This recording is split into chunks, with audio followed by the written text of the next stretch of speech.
So this is the situation in the farm. Yeah, maji iko hivyo. Lakini hata El Nino sasa, I guess. It has started. I don't know what solution we can get for this water. Ama we just dig deeper.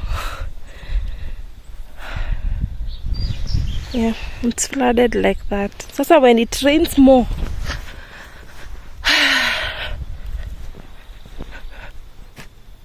it looks like that. There's a lot of water.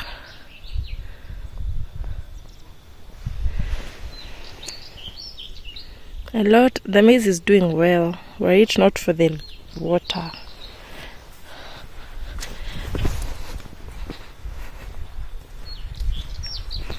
That's how it is.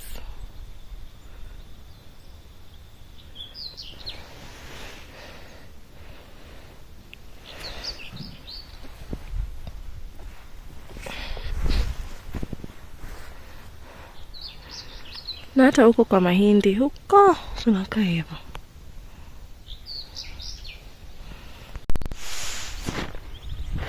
That's how the cabbage is.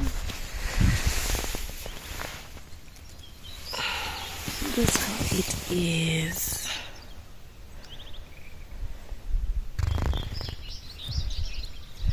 Cabbage and the turnips. Turnips. These are the turnips. Cabbage. Yeah, like that. Spinach huko.